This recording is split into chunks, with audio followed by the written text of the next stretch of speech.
একটি $100 নোট এমনভাবে তৈরি করা হয় যাকে নকল করা অত্যন্ত কঠিন। কিন্তু উত্তর কোরিয়ায় কিভাবে বিলিয়ন বিলিয়ন ডলারের জাল নোট তৈরি করা হচ্ছে?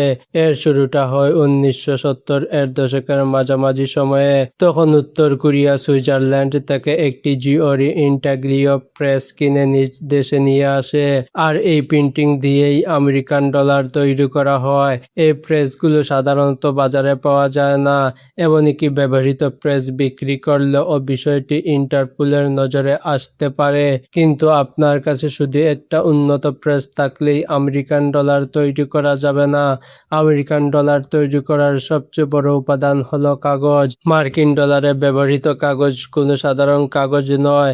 এতে প্রায় 75% তুলা এবং 25% লিনেন ব্যবহার করা হয়। এই বিশেষ ধরনের কাগজ তৈরি করাও বেশ কঠিন এবং ব্যয়বহুল। উত্তর কোরিয়ার প্রেসিডেন্ট কিম জং উন নকল ডলার তৈরি করার জন্য সেই সব কাগজ ইউরোপের বাজার থেকে খুব গোপনীয়তার সাথে নিজ দেশে নিয়ে আসতেন। এরপর আসে নকল নোটের আরেকটি বড় রহস্য, বিশেষ কালি। $100 একটি নোটে এমন এক ধরনের কালি ব্যবহার করা হয় যাকে ওবিআই বলা হয়। নোটটি একটু কাত করলেই 100 সংখ্যার রং তামাটে থেকে সবুজ হয়ে যায়। এই কালি তৈরির সঙ্গে সুইস কোম্পানি SICP জড়িত। অভিযোগ আছে উত্তর কোরিয়ার বেরু 39 এক সময় এই ধরনের কালি সংগ্রহ করেছিল। 2005 সালে হঠাৎ করে ওইসব কালি সরবরাহ বন্ধ হয়ে যায়। কিন্তু তার আগেই উত্তর কোরিয়া বিপুল পরিমাণ কালি মজুত করে রেখেছিল। আরও অবাক করা বিষয় হলো এই কালি শুধু রং পরিবর্তনের বৈশিষ্ট্যই নকল করত না, নোট যাচাই করার মেশিন যে বিশেষ বৈশিষ্ট্য খুঁজে দেখে সেগুলো নকল করার চেষ্টা করা হয়েছিল। আর এই নকল ডলারগুলো তৈরি করা হতো উত্তর কোরিয়ার পিংসং টেডফাক প্রিন্টিং ফ্যাক্টরিতে, যার দেখাশোনা করতেন কিম জং উনের ঘনিষ্ঠ ব্যক্তি জেনারেল কুক রি অল। প্রথম জাল নোট ধরা পড়ে 1989 সালে ম্যানিলায়। অভিযোগ অনুযায়ী $100 বিলিয়ন বিলিয়ন জাল নোট বিভিন্ন দেশে ছড়িয়ে দেওয়া হয়। সিক্রেট সার্ভিসের এজেন্টরা কোটি কোটি ডলারের নকল নোট উদ্ধার করেছিল।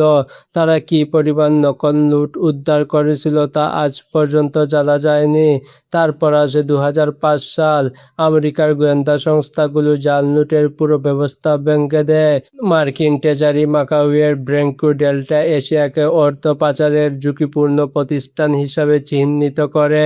এরপর ব্যাংকটিতে থাকা উত্তর কোরিয়ার প্রায় $2.50 কোটি মার্কিন ডলার জব্দ করা হয়। বেশিরভাগ সরকারের কাছে $2.50 কোটি খুব বড় একটা অঙ্ক নয়, কিন্তু কিম শাসনের জন্য এটি ছিল বড় ধাক্কা। জাল টাকা ছাপানোর ক্ষমতা তখনও তাদের কাছে ছিল। সমস্যা হলো বিশ্বের ব্যাংকগুলো আর সেই টাকা গ্রহণ করতে রাজি হয়নি। ফলে দীর্ঘদিন ধরে তৈরি করা কথিত নকল ডলারের নেটওয়ার্ক হঠাৎ করেই বিশাল সংকটে পড়ে যায়। অর্থাৎ একটি বিশাল জালিয়াতি ব্যবস্থা থামাতে শেষ পর্যন্ত কোনো ক্ষেপণাস্ত্রের প্রয়োজন হয়নি। একটি ব্যাংকিং সিদ্ধান্তই তাদের অর্থনৈতিক নেটওয়ার্কে বড় আঘাত এনেছিল। অন্যদিকে উত্তর কোরিয়ার গোয়েন্দা সংস্থা ছোট্ট ছোট্ট মেধাবীদের খুঁজে বের করত, বিশেষ করে গণিত ও প্রযুক্তিতে যাদের ভালো দক্ষতা ছিল। কিছু শিক্ষার্থীকে পিয়ংইয়ংয়ের কিম চায়েক ইউনিভার্সিটি অব টেকনোলজিতে দীর্ঘমেয়াদী প্রশিক্ষণ দেওয়া হয়, যেখানে তাদের প্রোগ্রামিং, সাইবার আক্রমণ, ব্যাংকিং ব্যবস্থা এবং ইন্টারনেটের দুর্বলতা খুঁজে বের করার প্রশিক্ষণ দেওয়া হতো। পরে মেধাবী শিক্ষার্থীদের বাছাই করে চীন, দক্ষিণ পূর্ব এশিয়ার বিভিন্ন দেশে পাঠানো হয়। সেখানে তারা অন্য দেশের প্রযুক্তি ও আর্থিক ব্যবস্থার উপর কড়া নজর রাখত। 2016 সালের 5ই ফেব্রুয়ারি শুক্রবার লাজারাস গ্রুপ আন্তর্জাতিক ব্যাংকিং ব্যবস্থা সুইফট ব্যবহার করে নিউ ইয়র্কের ফেডারেল রিজার্ভ ব্যাংকে 35টি ভুয়া অর্থ স্থানান্তরের নির্দেশ পাঠায়। তাদের লক্ষ্য ছিল ব্যাংকের অর্থ অন্য অ্যাকাউন্টে সরিয়ে নেওয়া। ঘটনাটি পরে বিশ্বের অন্যতম আলোচিত সাইবার ব্যাংকিং হামলায় পরিণত হয়। ওয়ার্ডারগুলিতে বাংলাদেশের ন্যাশনাল ব্যাংকের অ্যাকাউন্ট থেকে ফিলিপাইন ও শ্রীলঙ্কার ব্যক্তিগত অ্যাকাউন্টে $951 মিলিয়ন স্থানান্তরের অনুরোধ করা হয়েছিল। কোরিয়ান হ্যাকার গ্রুপ ইচ্ছাকৃতভাবে শুক্রবারের সময়টা বেছে নিয়েছিল। শনি ও রবিবার প্রায় ব্যাংক বন্ধ থাকে। শুক্রবার বাংলাদেশের জাতীয় ছুটি ছিল। এতে হ্যাকারদের হাতে প্রায় 72 ঘন্টা সময় ছিল। বাংলাদেশ ব্যাংকের এই ঘটনার কয়েকদিন পর্যন্ত কেউ সন্দেহজনক লেনদেনগুলো খেয়াল করেনি। প্রায় 100 কোটি ডলারের স্থানান্তরের অনুরোধ পাঠানো হয়েছিল। এর মধ্যে 8 কোটি 10 লাখ ডলার ফিলিপাইনের কয়েকটি অ্যাকাউন্টে পৌঁছে যায় এবং পরে ক্যাসিনোর মাধ্যমে দ্রুত টাকাগুলো সরিয়ে ফেলা হয়। তবে উত্তর কোরিয়ার হ্যাকার গ্রুপের একটি ছোট্ট ভুলের কারণে বিশাল অঙ্কের টাকা বেঁচে গিয়েছিল। একটি নির্দেশনায় ফাউন্ডেশন শব্দটি ভুল করে হ্যাকার গ্রুপ ফান্ডেশন শব্দ লিখে ফেলে। এই বানানটি ভুল হওয়ার কারণে ব্যাংক কর্তৃপক্ষ লেনদেনটি সন্দেহজনক মনে করে এবং বাকি প্রায় 87 কোটি ডলার স্থানান্তর আটকে যায়।